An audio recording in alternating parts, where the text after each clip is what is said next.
Bethany Diaspora Church ki nung sizarabay chile na umarok mapangsing Prabhu Jesu Christa ki mingda nung sibigi salam pijari Isona nung sibigi damakta nga sisu mahaki wahay tamin na bagi damakta atsaba matam pinabire aduga ikoy amaga pukning thogat minabagi matam pinabiba sige damakta su isor buthagat minasi Actually now sing asi ikoy gi text asi 1 Peter chapter 4 verses 14 to 16 asigi manungda ikoy paminagani ngasigi message asigi title asina if anyone suffers as a Christian kanagumba amana Christian ama oina awaba khanglabadi haibani awaba khangba asigi maram masida ikoy nahandagi mamangdagi ikoy Taminare, pukning thogat minare, aikoy ngasisu masigi matangda yeng minasi, awaba khangba haibasi aikoy na karamhay na khangani, karamhay na panggal phangani, kadaydagi aikoy khangba ngambagi sakti se, phangba ngamgadagi haibagi matangda aikoy na matang yengbani. Actually now seeing the theme of suffering was very strong in 1 Peter. 1 Peter gi chithi se yengba matamda suffering gi theme asida yamna phajana chawna 1 Peter asida Apostle Peter na ibire it is clearly found in 1 Peter chapter 1 verse 11. 1 Peter gi chapter 1 verse 11 the sufferings of Christ. So Christ na awaba kamaina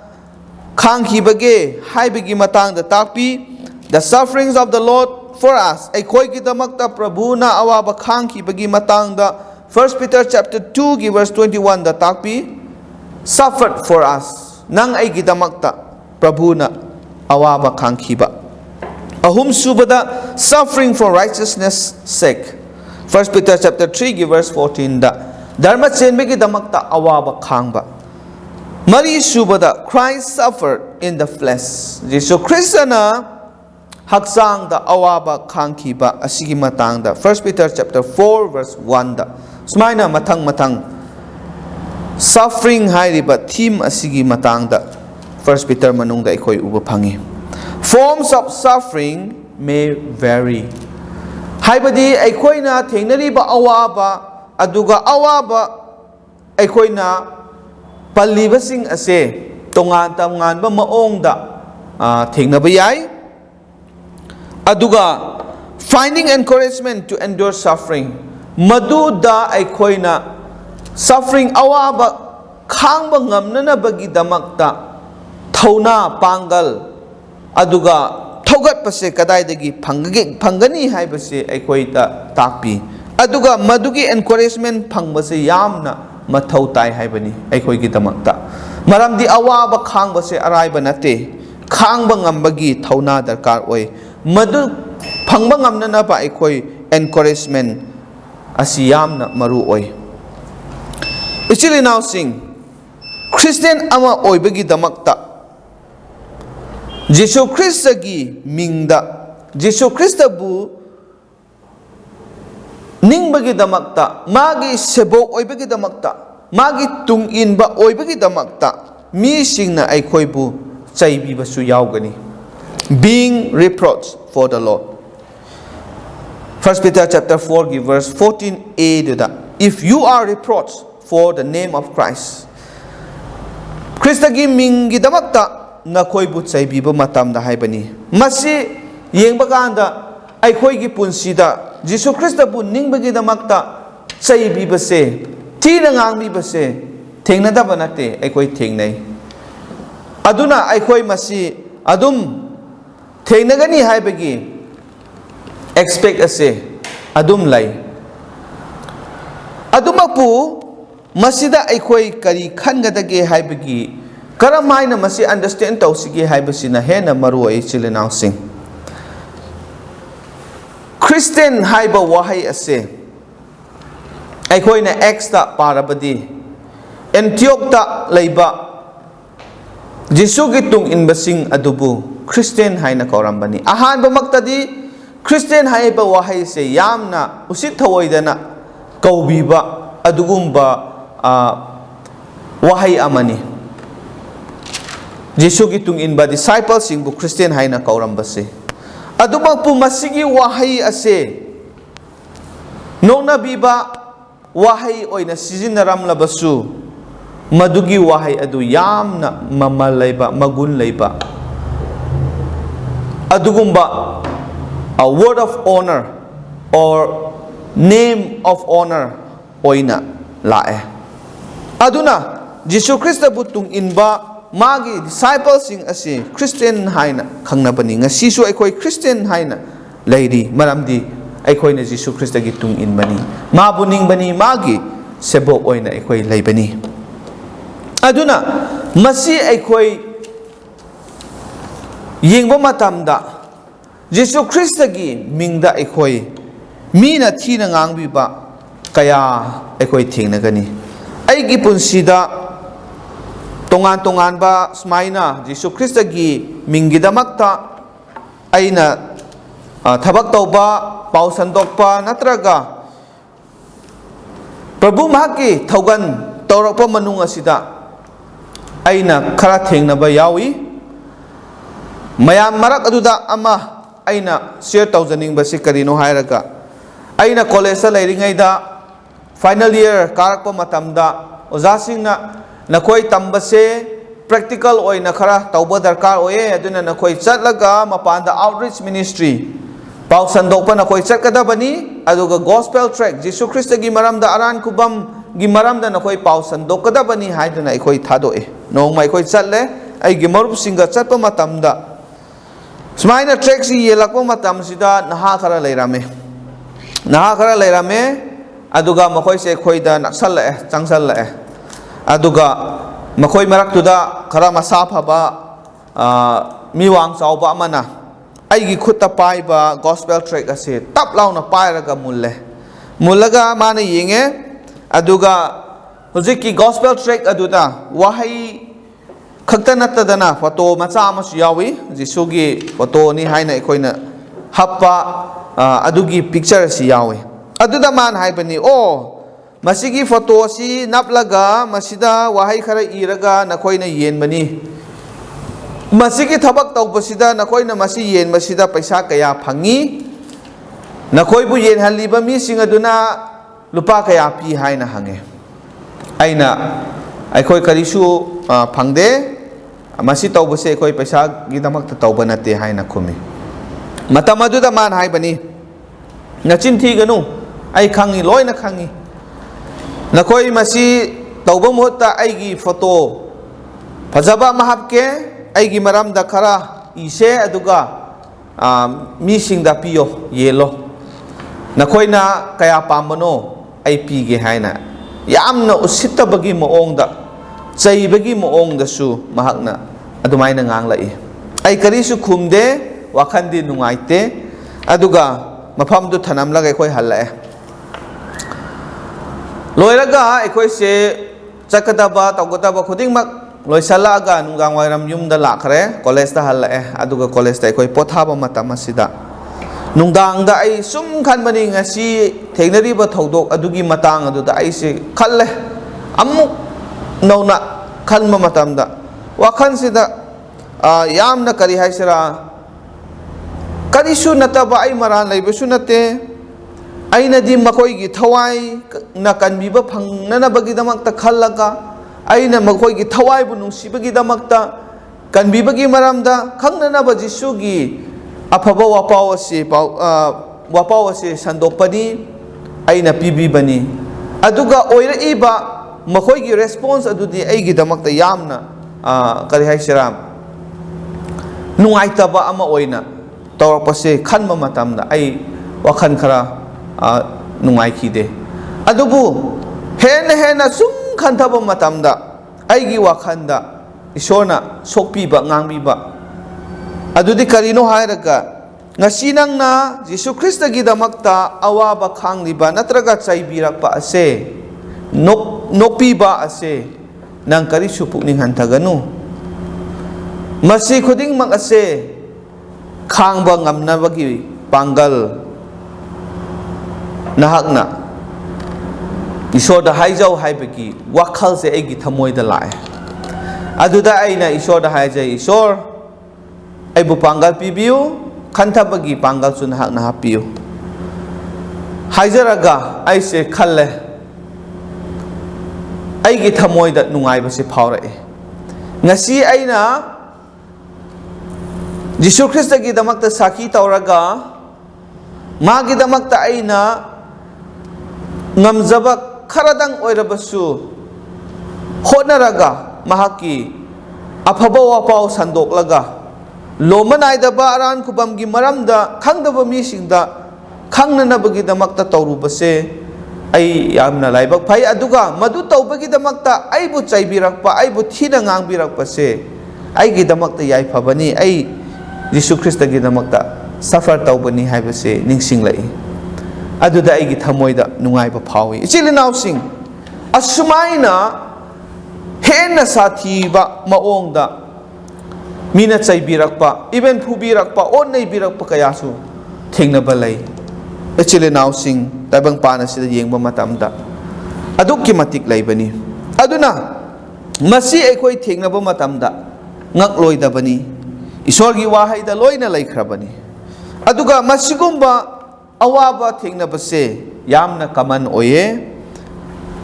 enemies singna aikoi gi thajabagi maramna aikoi bu reproach tawba regularly example nokpiba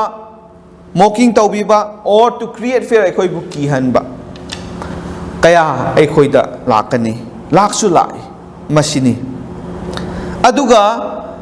adukhakta natadana aikoina Ningliba Prabhu Jisu Krista kan biba mapugi maramda pau sandok lubu matamda Jisu haibagi ming ase makoina lauraga nokpa natraga thina ngangbiba aduga makoina Jisu Krista gi ming asibu yamna usit thawaidana tawbiba ngangbiba aikoina uba phangi aduna they will also blaspheme the name of the Lord Jesus. They will cause believers to feel shame and fear. Thajaba singda ikai hanba aduga akiba phawhanbi basu laitaba nate isilinaw sing asmaina aikoi gi thajaba sidai yengnaba oina leidiba mi singna tongan ba maongda asmaina tawrakani adumakpu aikoi gi wakhalda ningsinggadabadi karino Yamna phajaba wahai Peter na ikhoida Apostle Peter na ibibani God's Spirit rests upon us Prabhu Ishwar mahaki thawai do ikhoigi mathakta lai haibani 1 Peter gi chapter 4 gi verse 14b ba to da ikhoina parabadi smaina ui maramdi matik mangan gi amasung Ishwar gi thawai na khoigi na thakta lai haibani aikhoigi ithakta matik mangagi oiba ishorgi thawai adu lai haibani aduna we must know that we are blessed aikoi yai phabani haibase aikoi ningsinggadabani mina aikoi bu chaibirakpa aikoi bu nokpirakpa aikoi bu kihalakpa matamda aikoi Jisu Krista gi minggidamakta suffer taurabani aikoi yai phabani haibase aikoi ningsinggadabani chilinaw sing the Spirit of glory rests upon us matik mangal gi oiba ishor gi thawai adu aikoi gi ithakta laibani so thus God rests upon us atuga loina na ishor masamaksu aikoi gi ithakta lairibani God is glorified in the suffering Christian ama oina aikoina suffering awaba taba matamda ishor mahaki minglen ase hena chauna nabagi damakta mahaki minglen asibu thagat na nabagi damakta oibani aibasi aikoi ningsingsi enemies may curse but God will bless aikoi gi yeknabasing na aikoi bu sarap tawgani chaibigani noknabigani aikoi bu curse tawgani adumakpu ishorna di aikoi bless tawgani haibani masini isilinausing aikoi gi damakta yamna pukning thogat piba yamna nungaiba pau ase ꯑꯩꯈꯣꯏ ꯍꯧꯖꯤꯛꯀꯥꯟꯒꯤ ꯃꯇꯝ ꯌꯦꯡꯕ ꯃꯇꯝꯗ social ꯃꯦꯗꯤꯌꯥꯗ ꯌꯦꯡꯁꯤ. Social ꯃꯦꯗꯤꯌꯥꯗ ꯌꯦꯡꯕ ꯃꯇꯝꯗ ꯃꯤ kayana Facebookta, YouTubeta, aduga tongan-tonganba social media gi platform singda Jesu Christ gi mingbu thina ngangba nokna biba lana sijinnaba phattaba wahai oina sijinnaraga tauba kaya lai. Cinema dasu matang sadana oidaba mafamda Jesu gi ming panba. Aduga Jesu ningbase chumde phatte haiduna ngangbiba thina aikoi bu chaibiba aduga thajaba singbu otnai biba pau sandokpa singbu kihanba kaya aikoi na uba phangi. Masi thokani tungdasu oikhigani lakhigani thokhigani adumakpu aikoi maduda pukning hantagadaba nate. Maramdi ꯑꯩꯈꯣꯏꯅ ꯖꯤꯁꯨ ꯈ꯭ꯔꯤꯁꯇꯒꯤ ꯃꯤꯡꯒꯤꯗꯃꯛꯇ ꯑꯋꯥꯕ ꯇꯥꯕ ꯃꯇꯝꯗ ꯏꯁꯣꯔꯒꯤ ꯃꯤꯡ ꯑꯁꯤ ꯊꯥꯒꯠꯅꯅꯕꯒꯤꯗꯃꯛꯇꯅꯤ. ꯏꯁꯣꯔꯒꯤ ꯃꯤꯡꯂꯦꯟ ꯑꯁꯤꯕꯨ ꯍꯦꯟꯅ ꯊꯥꯒꯠꯅꯅꯕꯒꯤꯗꯃꯛꯇꯅꯤ ꯑꯩꯈꯣꯏꯅ ꯑꯋꯥꯕ ꯇꯥꯔꯤꯕꯁꯦ. ꯈ꯭ꯔꯤꯁꯇꯤꯌꯟ ꯑꯃ ꯑꯣꯏꯅ ꯑꯩꯈꯣꯏ ꯑꯋꯥꯕ ꯇꯥꯔꯕꯗꯤ ꯑꯩꯈꯣꯏꯒꯤꯗꯃꯛꯇ ꯌꯥꯏꯐꯕꯅꯤ. ꯃꯁꯤ ꯑꯩꯈꯣই ꯊꯃꯣꯏꯅꯨꯡꯗ ꯆꯦꯠꯅ ꯊꯝꯁꯤ. Make sure we are not suffering because of sin. ꯑꯐꯕꯒꯤꯗꯃꯛꯇ ꯖꯤꯁꯨ ꯈ꯭ꯔꯤꯁꯇꯒꯤ ꯃꯤꯡꯒꯤꯗꯃꯛꯇ ꯑꯋꯥꯕ ꯇꯥꯕꯁꯤꯗꯤ ꯑꯩꯈꯣꯏ ꯍꯔꯥꯎꯖꯒꯗꯕꯅꯤ. ꯑꯗꯨ ꯅꯠꯇꯕꯗ ꯑꯇꯣꯞꯄ ꯐꯠꯇꯕ ꯄꯥꯞ ꯇꯧꯔꯨꯕꯒꯤꯗꯃꯛꯇ ꯑꯋꯥꯕ ꯇꯥꯔꯕꯗꯤ ꯃꯗꯨꯗꯤ ꯑꯩꯈꯣꯏꯒꯤꯗꯃꯛꯇ ꯑꯃꯥꯡꯕꯅꯤ. ꯑꯗꯨꯅ ꯌꯥꯔꯤꯕ ꯃꯈꯩ ꯑꯩꯈꯣই ꯄꯥꯞꯀꯤꯗꯃꯛꯇ ꯑꯋꯥꯕ ꯇꯥꯗꯅꯕ ꯑꯩꯈꯣই ꯍꯣꯠꯅꯕꯁꯨ ꯃꯊꯧ ꯇꯥꯏ. 1 Peter chapter 4 verse 5-15 aduda karmaina hai adubu kana amatana mihatpa murder ko aduda mihalubagi damakta awaba taba aduga anisuba natraga huranba natraga phattaba tauba natraga ataigi thabakta yauganba mi amagum awaba khanglabadi haye. Yamna fazana Peterna aikhoibu takpire. But let none of you suffer as a murderer,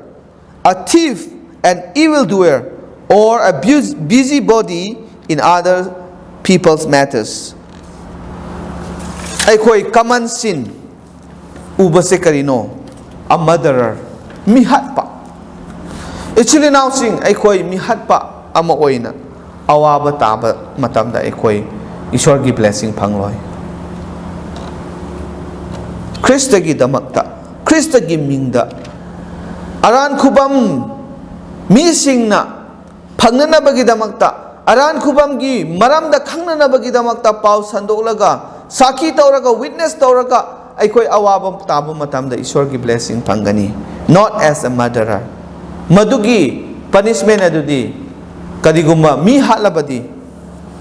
intentionally hatpa oigera unintentionally oigera madugi sairak phangbadudi mahausa tabani. A thief huranba ama oina awaba tarabasu karisu kanade. Huranba haibasi aikoi chak lambagi damakta natraga laitabagi damakta aikoina darkar yamna laiba matamda upai laitabagi damakta migi pot huran basu oiba yai.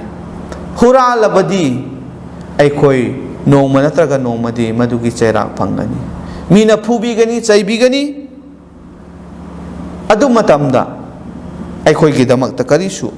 ishordagi blessing laite. Maramdi huranba adu ishorgi apamba nate. Aduna huranba ma oinasu aikoi awaba khangloidabani. An evildoer phattaba thabak tawbagidamakta awaba khangbasu kanade chili now sing. Phattaba thabak tauraga awaba khangba asina aikhoigidamata blessing laite. Madudi phattabani phattabadugi thabak adugi chairak adu aikhoi phangani. Aduna phattaba tauraga awaba khanggadaba nate chilinaw sing. A busybody migi maramda migi imungi maramda migi awabada pangchao yauraga gossip tauraga nganglaga tauroidaba mathau leitabadudassu thauthiraga adumaina koichen chelaga amadasu yauba aroibada awaba taba adusu aikhoigidamakta blessing leite maramdi adusu ishorgi apamba aningba nate actually now sing aduna Apostle Peter na yamna sengna aikhoigidamakta haibire sigumba pap ki thabak singi maramna na koi apa suffering awaba khanganu adugi mahutta Jesus Christ gi damakta mahaki ming gi damakta mahaki afaba wapau sandokna na bagi damakta na koi Christian ama oibagi damakta awaba khangba matamda na koi yai phabani madu oina na koi khallu haibani ichile now sing suffering as a consequence of sin kari sukana de there is no glory madudai koi chautok chaningai leite there is no blessing madudai sorgi blessing leite we deserve to be chastised phattaba taurabadi pap taurabadi chaira phangba haibasidi mahausani we deserve that. There is no blessing from God. Ishordagi blessing sukla lakloi. There is no commendation. Maduda aikoi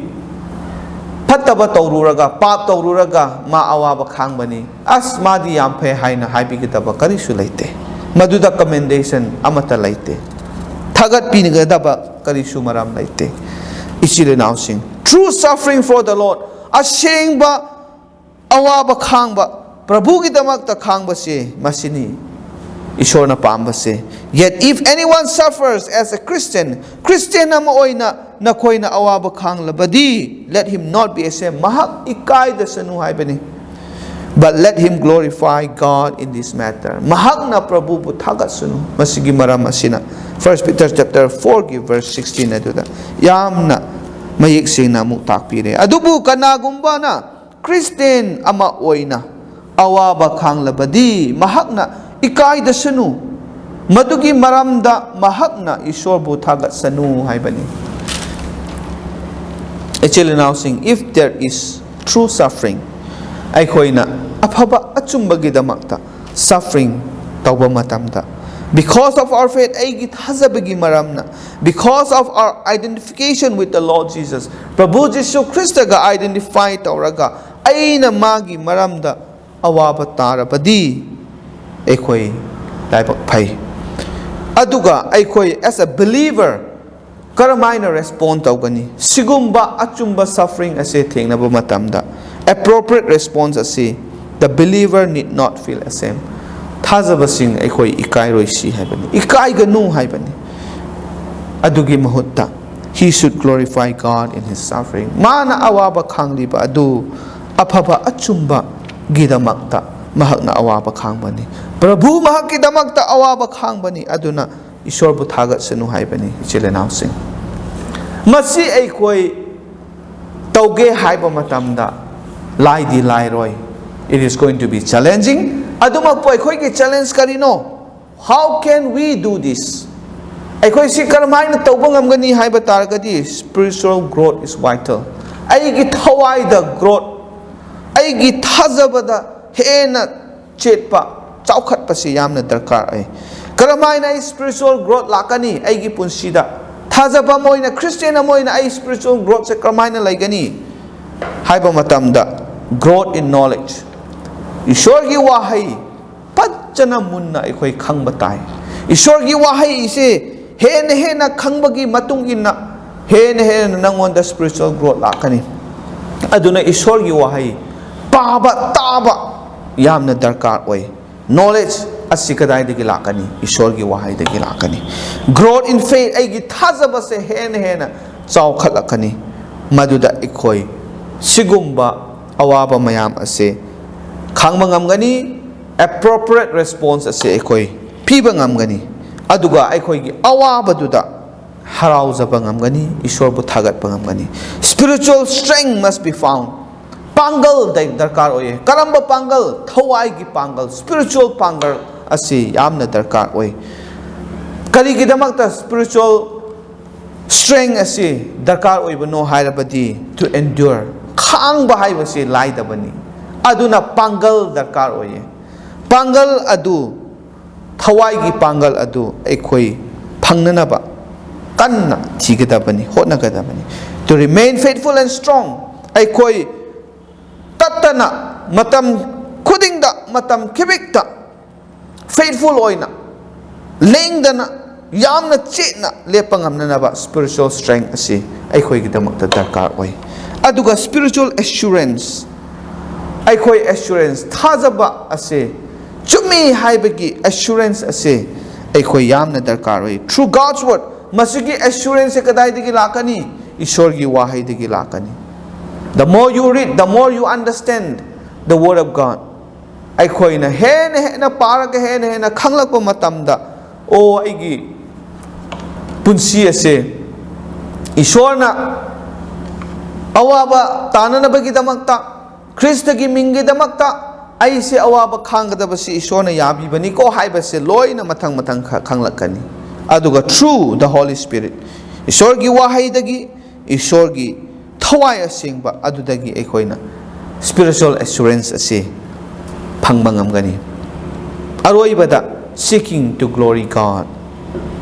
ekhoina tawriba khuding makta ishor gi matik mangal oina naba ishor gi minglen chawkhatna nabagi damakta ekhoi khangadabani masi yamna chawrba challenge amani this is a great challenge to seek the glory of God ishor gi matik mangal gidamakta ekhoina khuding mak tawba thiba haibisi challenging oye adumakpu ekhoina tawgadabani we must ever seek to bring glory to God aina tawriba khuding makta nungaiba harauba matamdasu aina awaba taraba matamdasu ishor gi minglen gidamakta ishor bu thagana nabagi damakta ishor gi matik mangal gidamakta ekhoi khuding mak ase tawgadabani aina Jesu Christ gi damakta awaba khangba matamda ishor gi matik mangal phongdokna naba ekhoi hotnagadabani khuding mak ase ishor na ekhoi bu thabakta pangthok hanba ngamba pangal happy boy sunu aduga ekhoi khuding mak nasu masigi damakta matam khibikta sem saduna ekhoi laisi haibasi mayamda thamjaning bani takraba mipum khuding makki mathakta ishor na hena bor pina bi boy sunu ishor dang tang haijaminasi thagachari pai ishor na ki thauza mapana ngasi na ki wahai ase ekhoi tamin aduna ekhoi da pukning thogatpa yamna phanghanbire thagachari pai ishor ekhoi na awaba taba matamda maruoina Jesu Christ gi minggi damakta ekhoi na Christian oibagi damakta mi singna ekhoi bu otnai biba thina chaibiba ngangbiba kaya leirabasu ekhoi pukning hanthaba leitana nahakpu hena thagatpa nahaki matik mangabu phongdok pangamba oihanbiu aduga khuding makasisu khangba ngambagi pangal nahakna hapiu thawai gi oiba pangal nahakna pinabiu haiduna paisor partana tauzari ngasi Bethany Diaspora Church ki members sing actually now message se buta khraba mi pum khuding makki mathakta nahaki bor pinabiu thawai gi haksangi oiba darkar khuding mak nahakna matam chana pinabiduna anaye kayadagi nahakna mokoibu na pa phanbiu pangal hapiu aduga darkar oiba khuding mak nahakna pinabiu loinana athemba kayadagi su ekhoibu ngakthokpiu paisor ngasi nahaki wahai taraga ekhoi pukning thogatpa phangjabase ekhoi gi thamoi nungda adum laiduna pukning thogat pibduna ekhoina tawgadaba khuding mak ase mathang tawraga mapung phaba Christian gi punsi hingba ngamnanaba nahakna loina biyo Christian ama oina karisu ikaidana yamna chawthokna ishor nahaki minglen gidamakta hingba ngamba punsi adusun hakno oihan biyo haiduna aikhoi bu pap tege handok piba amata ngairaba kan biba mupo Prabhu Jesu Christ gi mingda thagat sabakaloina na prathana ase nijari amen. Thank you, Isona Bor Pinabiboy,